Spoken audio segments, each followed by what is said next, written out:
As I drove along the winding roads, the sun slowly dipped below the horizon, painting the sky in hues of deep orange and purple. The air was thick with the scent of pine trees and the occasional whiff of damp earth. The road ahead was a ribbon of asphalt, cutting through dense forests and rolling hills, leading me further into the unknown. The journey had begun early in the morning, the crisp air biting at my cheeks as I loaded the car with everything I thought I might need. The plan was simple: drive, explore, and let the road take me wherever it led. No specific destination, just the thrill of the journey itself. As the hours passed, the landscape changed, morphing from the familiar city streets to the vast open countryside.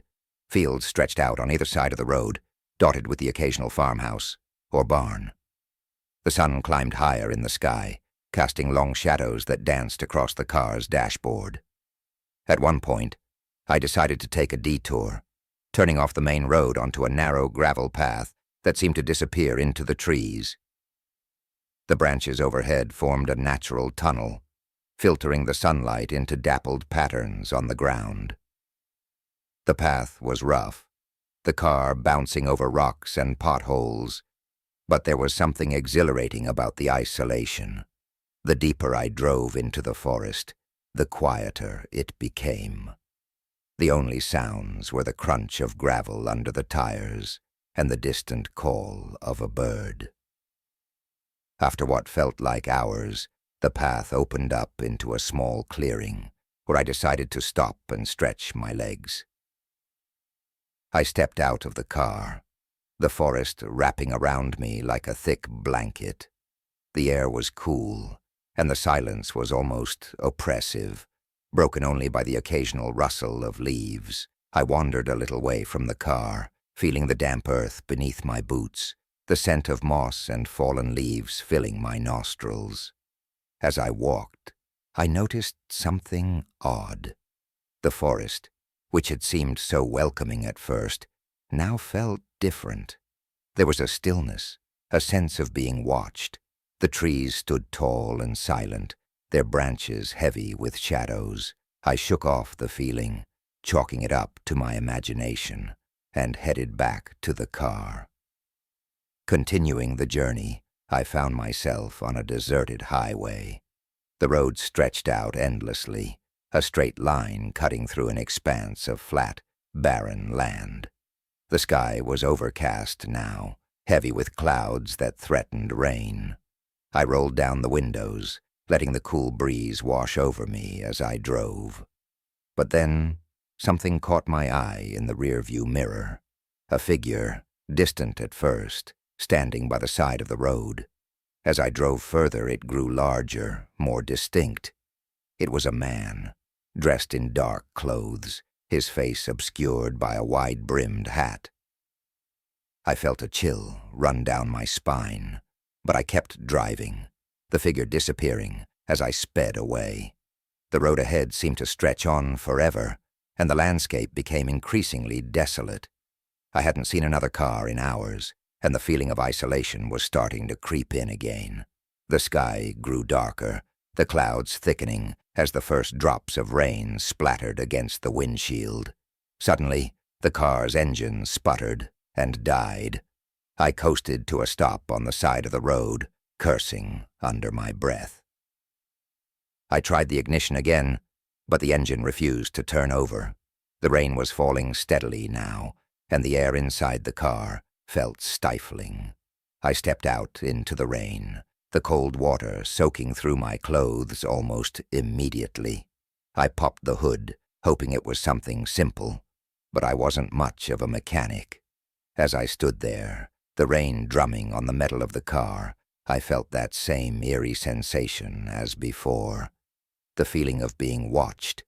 I looked up, and there, not far down the road, was the figure again, the man in the dark clothes, standing perfectly still, watching me.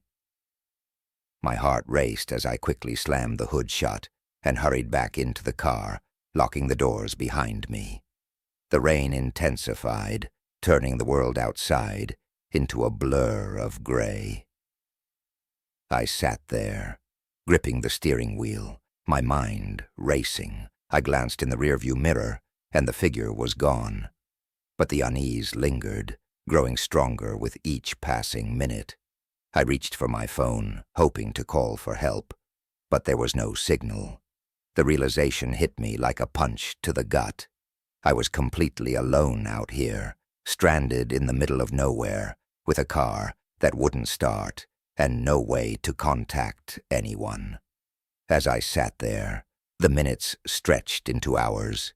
The rain continued to fall, and the sky grew darker until it was almost pitch black. I felt a gnawing sense of dread, an irrational fear that I couldn't shake. And then there was a knock on the window. I jumped, my heart leaping into my throat. Slowly I turned to look, and there, standing just outside the driver's side window, was the man. His face was still obscured by the hat, but I could see his breath fogging up the glass. I didn't move, didn't breathe.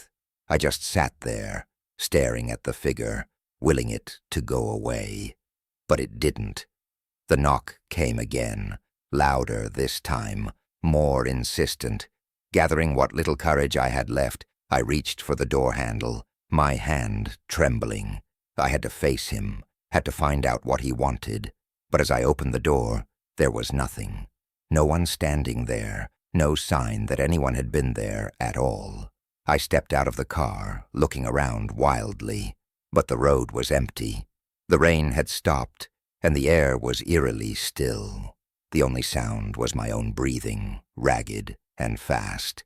And then, in the distance, I heard it, a low, rumbling sound, growing louder.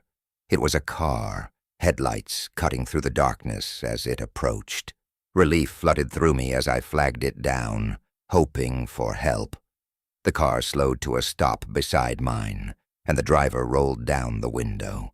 I hurried over, explaining my situation, but as I spoke, I noticed something strange.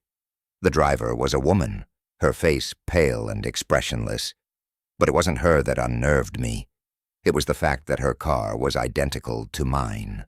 Same make, same model, even the same license plate. I stumbled back, my mind reeling. The woman just stared at me, unblinking, her eyes dark and empty. Without a word, she rolled up the window and drove away, disappearing into the night. I stood there, drenched and shivering, watching the taillights fade into the distance. When I turned back to my car, I found the hood open again, the engine humming softly, as if it had never stopped. I got in, started the car, and drove away, leaving that stretch of road far behind. But even now, as I sit here writing this, I can't shake the feeling that something is still out there, watching, waiting, and no matter how far I drive, I'll never really escape that journey.